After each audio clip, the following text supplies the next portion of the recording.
mouth-watering cookies and a luscious tort combine to satisfy your sweet tooth. So please stay with us on Enie's Kitchen as we make some delicious desserts.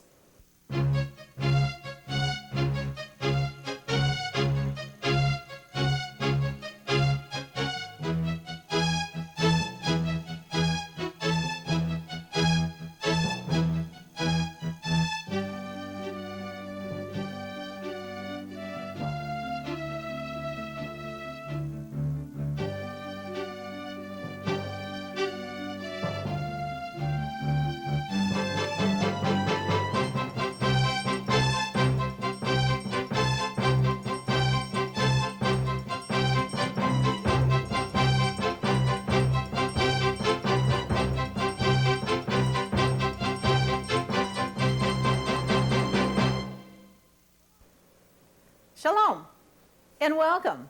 I'm Eenie Frost, and as you can see, I'm cooking in this absolutely beautiful kitchen. Isn't it really? Everything in here is so convenient. Should I tell you, if I even open up this front drawer, all of the spices are set in special ways. Every drawer, the mix master is set in. This is a kitchen that anybody would dream about. And thank you so much to our host and hostess for inviting us to come in and cook here today. And I'm going to be making some wonderful desserts from a cookbook called Beautiful Buffets. And when I looked through the book, I said, Cookie Stagman, you as the author have really done some fantastic things. And she is going to be my guest. She's going to come over here in a few moments and bake some of her specialties. And as I looked through the book, I saw these lace cookies. You know, if you've ever made lace cookies, it's a very difficult thing to make. In most recipes, you must take it off of the pan immediately, and then they crack or they roll or something. But Cookie has a unique recipe where you make them and allow them to set on the pan for about 10 minutes, and then you'll see how easily they'll come off. It's a fun recipe, and I think that you'll like them. This is what you do.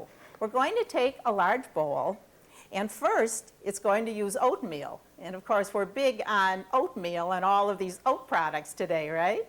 We have a cup and 2 tablespoons of oatmeal, and we have a half a cup of sugar.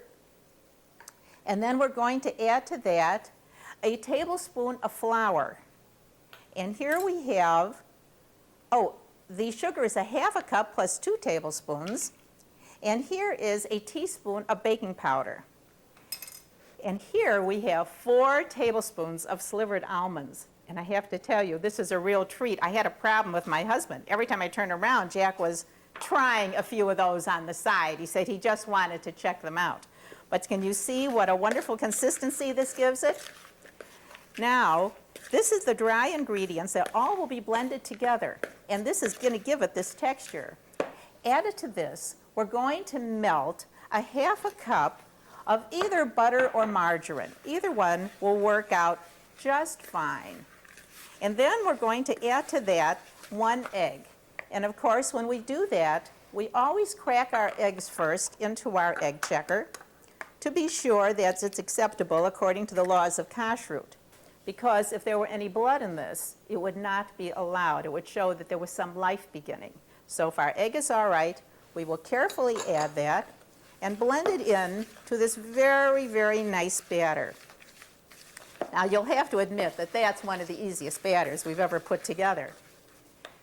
And on the pan, I'm using parchment. This is a wonderful thing to bake with. Look how easily this works out. Now, in order to measure them, but I must tell you in advance, lace cookies are not even in size. But that's all right. That's the fun of them. They're not supposed to be. That's the good part. So you must leave quite a bit of room when you do this. Here we're going to put them about 1 teaspoonful will be about fine. And I see that really 2 of them at one time is enough because you'll see how they're going to spread out. So we'll put 2, just about 6 or 8 on a cookie sheet on the parchment. Now put this in your oven for about a 350 oven for about 8 minutes. And when you take it out, and look at the parchment, how nicely it comes out. I want to tell you that they do not stick at all. Look at how nicely they're coming right up. And you have to be careful because they will break. So watch them carefully. When you take them out, and of course the ones that break, that's where the children come in. So everybody gets a chance. But I must tell you that the recipe makes plenty so that everybody will have enough. Now, if you want to, you can add, you can dip them in chocolate on the sides. That's up to you, but I think it's fun to do that. So what we did here was melt about a cup of semi-sweet chocolate. And of course, what we're doing today is all milk, so that we have used butter and we're using the semi-sweet chocolate that is milk. But you can do it either way. Just take your cookie, dip it into the chocolate, and if you want to put it, maybe halfway across the cookie. And sometimes what I think is fun is to put it on the back. Have you ever tried that? And you'll see if you have it on here, on the parchment, it's going to hold. So put it about halfway down on your cookie, and it should hold very, very nicely. They're wonderful to eat. And having it just halfway on the cookie gives you the opportunity, really, of seeing what it looks like on both sides. Otherwise, you could cover the whole back, but I think it's nice to look through it and get that lacy look. And talking about a lacy look, you're going to see a lacy look on our guest because Cookie is not only into cookies, but she's also into lavender and lace. And she's going to tell you about all the other wonderful things she does. And look at how nice they look once they're finished. And I think that you will enjoy. These are the elegant lace cookies from Beautiful Buffet. For a copy of Enie's recipes, send a self-addressed stamped envelope to Enie's Kitchen in care of WJUF, 1 South Franklin Street, Chicago, Illinois, 60606. That's Enie's Kitchen, WJUF, 1 South Franklin Street, Chicago, Illinois, 60606. Please include the show number with your recipe request.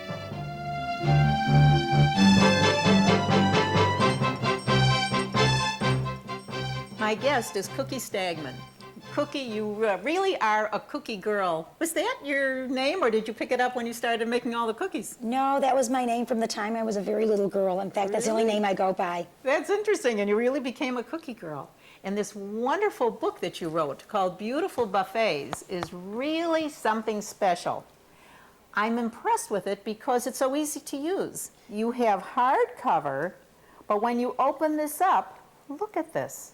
How nicely this stays apart by having the spiral in here. That must have been your idea to do Purposely, this. I did it because I do so much cooking that I needed my book to be able to stay open. My hands are always dirty. I'm always in the middle of making something. So it's just easier. It's really a wonderful book. And I think that one of the things that I was impressed with, and I learned so much about you, is that not only are you into cookies, but there was a whole buffet. What do you do with these? What do you use these for? Well, 10.5 years ago, my husband opened up a new business in the Apparel Center in Chicago. And there are 5 markets 5 times a year. And they run 5 times a year. And they run for 5 full days. So I decided our showroom should be different than anyone else's if I bring in food. And I make it very homey. And if I was entertaining at home, I would certainly serve people. So I felt the showroom was an extension of our home. So I started cooking. And one thing led to another, and I created a monster. And I serve from 8:30 in the morning. I start with coffee cakes through 5 o'clock at night. And I serve a full-scale lunch, which can consist of tuna salads and egg salads and different pastas.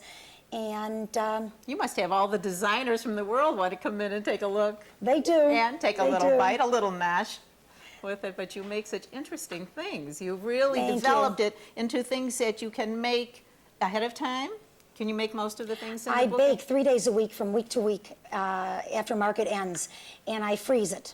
My cooking, my lunches that I serve, I start cooking 2 days before market begins, and I cook all the way through because that's got to be fresh. Goodness. And then being in a place like that, you have to transport it from your it house to the myself. Apparel Mart. Put it in my trunk, put it in my back seat. I make 3 trips down. My desserts go down only a day before market because I'm so afraid everyone's going to do lots of nibbling and I won't have enough for market. Oh, we know that story all the time. I mean, that's what happened at home, isn't it, when the kids walk in? Sure, but I serve about 1,500 people within 5 days. How marvelous. So when I make an egg salad mold, I make 18 dozen at a time. Oh, my goodness. Well, we were so excited. Everything I looked to looked so good.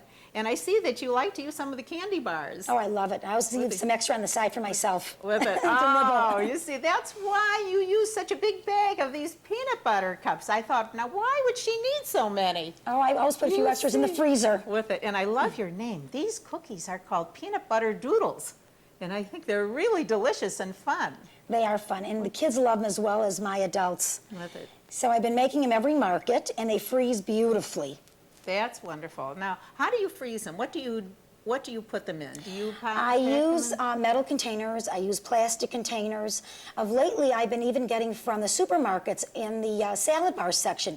They have, and they feel very flimsy, but they're marvelous. Clear plastic containers. Oh, you use And those. I use them, and I line in between my cookies or my muffins, whatever I'm going to freeze, wax paper.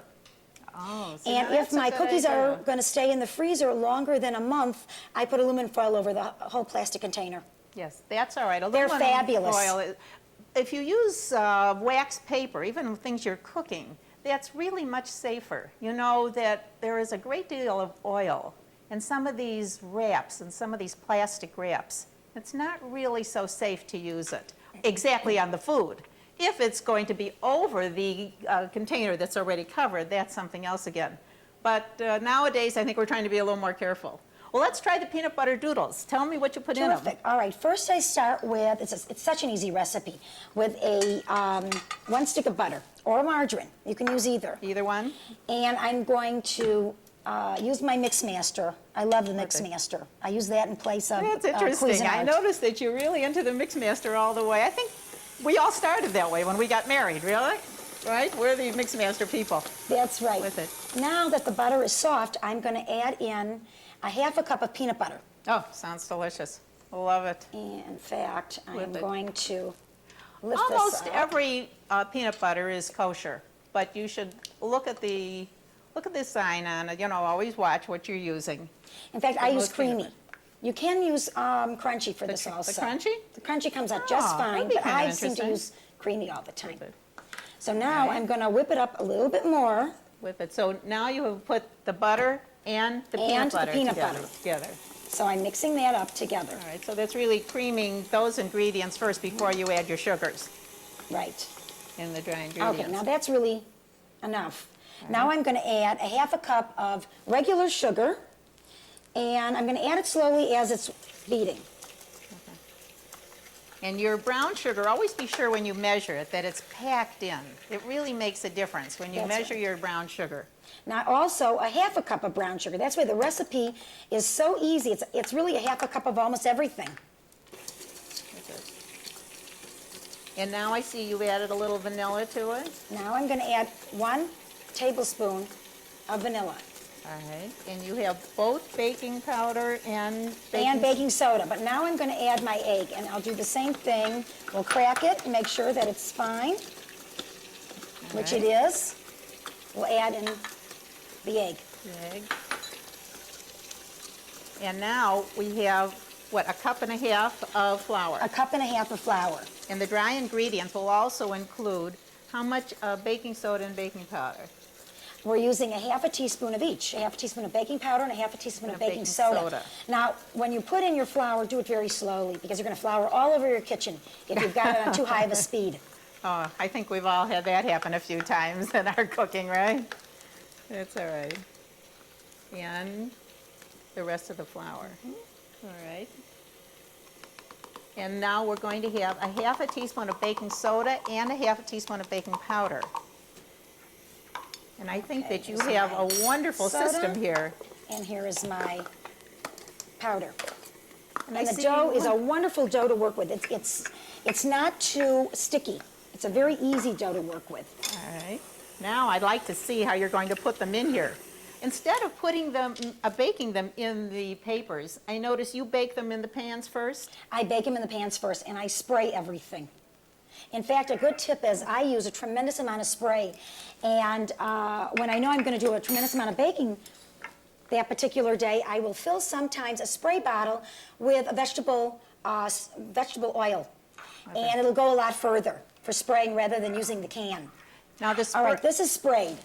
So what I'm going to do is I'm taking... Watch this trick. A spoon this is a wonderful of the dough trick. into my mini. It's a mini muffin pan. And I'll put it in a few so you can see. About a tablespoon, is that? About a tablespoon about of the a dough? tablespoon, maybe a little bit less, depending on your muffin pan. Some muffin pans are a little deeper than others, and some are smaller, so you have to do it accordingly. Now, how are you going to press that in? I use a pestle. I use the bottom, the smaller side of it, and I just... What a wonderful idea, So Cookie. you just that make is sure a wonderful idea.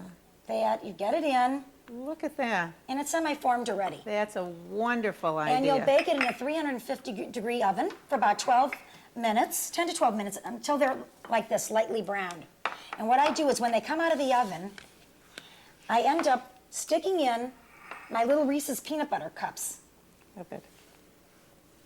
Those are wonderful. And if you find that the Reese's peanut butter cups start melting because the dough is warm, then I put them in the refrigerator and I let it just harden a little bit. And this is how they're going to look. When it's done, you take it out of your mini pan. Your Reese's peanut butter cup is in. I then put it in the papers. And this is what they look like. And these, in fact, are out of the freezer this morning. So they freeze beautifully. You can keep them in the freezer for a couple months and nothing happens to them. And now we're going to make one of your other special treats that I think is really wonderful. These are called jelly buttons. And I think you need the mix master again, so we'll just change the bowl. We'll change the bowl and... You know, it's good to have an extra bowl. This is a very good thing to do when you have a mix master, and it's not that expensive to have an extra bowl when you're going to make something else. In fact, this particular mix master came with a second bowl. And I wish it came with a second whisk because we can eat it. With it. I'm going to do this and we'll clean this off. All right. So I'm ready to begin. This recipe is such an easy recipe, and it's a lot of fun to work with this recipe because it's only a few ingredients. And if you notice, for my cookie sheet, I don't usually use regular cookie sheets.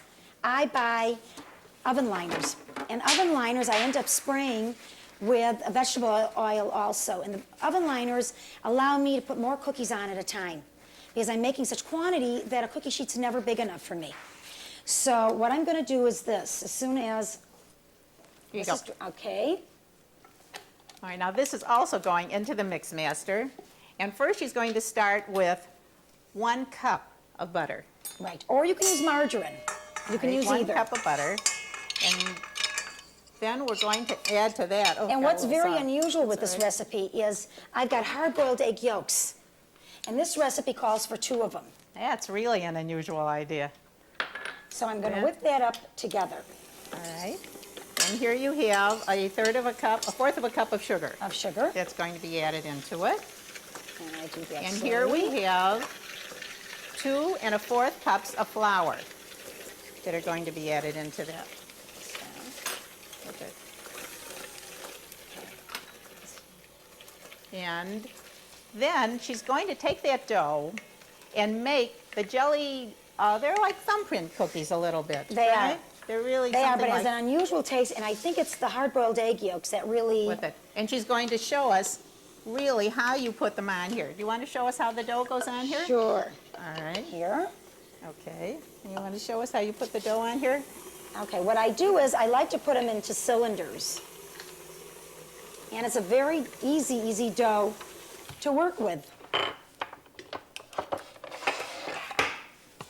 I take a cylinder, take a little bit of dough at a time, and I roll it into a cylinder effect. All right. And then you're going And to what put I do them, is slice them. I slice them. And I put them on the cookie sheet. Okay. And now how do you get the thumbprint into it? Okay, what Look at how I use neat then... it is. She does it. What I use then is, this happens to be a pickle fork, and I use the bottom of it, which has a little spongy end, and it just seems to be the right size. And you can make That them is much larger wonderful. depending on the size of your cylinder. These are very tiny. I like doing a lot of very small, bite-sized desserts because at market time, I've got so many people, they can take several different things on their plate and they have try plenty of them all. room. And that bakes at 350 for about how long? About 10 to 12 minutes also, when they're lightly browned. And here they are. And you put in jelly. I usually But like to use apricot or raspberry. Thank you, Cookie, So, so very much for can being see with me today. Look what at they how look nice like. they look. And when they come out, they're really beautiful. And I hope that you will try them. They're really wonderful. The jelly buttons. Jelly buttons. And good luck. Your book is just marvelous you. and such a success in the fashion world. Thank you so I much. think that's beautiful. Thank you for being with me today. Cookie Stagman from Beautiful Buffets. For a copy of Enie's recipes, send a self-addressed stamped envelope to Enie's Kitchen in care of WJUF, 1 South Franklin Street, Chicago, Illinois, 60606. That's Enie's Kitchen, WJUF, 1 South Franklin Street, Chicago, Illinois, 60606.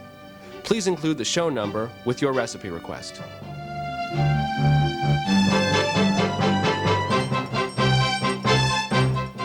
Thank you again to Cookie Stagman for being on the show today.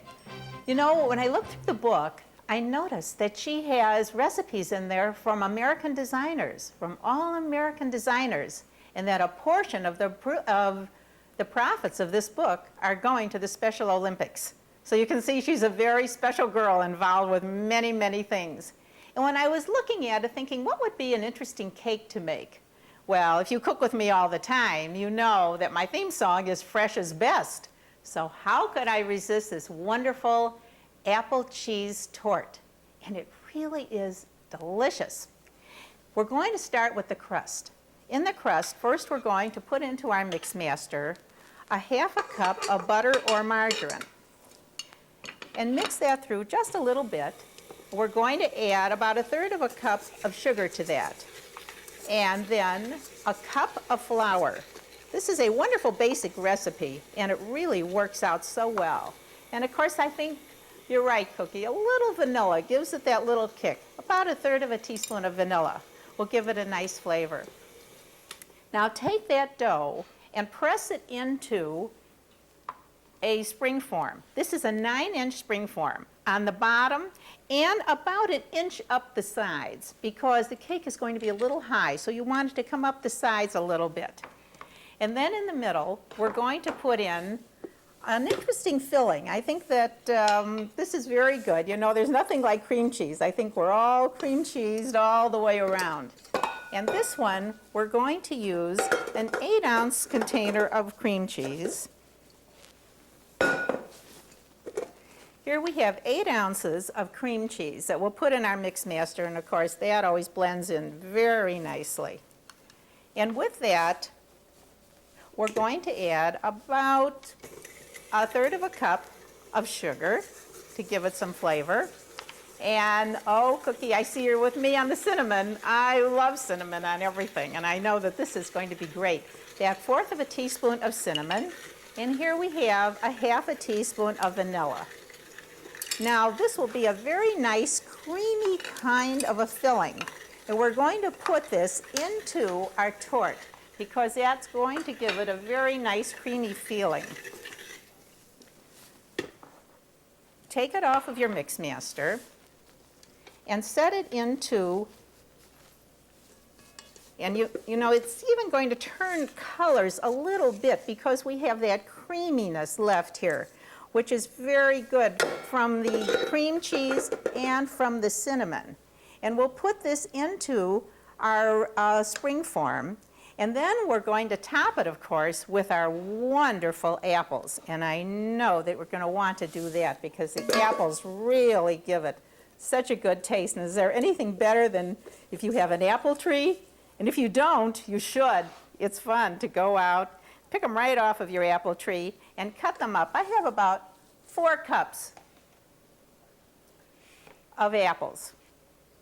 And in here, in order to give this a nice flavor, what I'm going to do is add cinnamon and sugar. And what you should always do with cinnamon and sugar is make your own mixture. You don't have to buy that one in the store. Make your own mixture. Mix it in, and blend it together. And then just set your apples very carefully on your torte. Bake this for about a half an hour, and when it comes out, it's going to look like this. And it really is delicious. You know, I was thinking the other day about some of the very beautiful blessings in the Torah. And I think that this one is one that everybody knows, that's familiar to all of us. We've all heard it, perhaps if you've been, at a confirmation, if you've been to a wedding, it's often used as a benediction, but it's also used in our prayer book. And in the prayers, when we use it, it is in what we call the Amida prayer. It's called the priestly blessing. And it says, "Bless us, O God, with the threefold blessing written in the Torah by Moses and pronounced by Aaron and his descendants." This is a very beautiful prayer. In 3 lines it says, "May the Lord bless you and keep you. May the Lord cause his face to shine upon you and be gracious unto you. May the Lord lift up his countenance upon you and grant you peace." But it's in the interpretation that it's so interesting. There are 2 parts to the interpretation. One says that this must be said standing up. The cantor, he or she, must stand up while they're saying it, and they must stand with their arms up and outstretched. Is that familiar? When you see paintings of prayers from many hundreds of years ago, or even in relief, or let's think of Rembrandt, isn't the person who's giving the prayer always standing this way?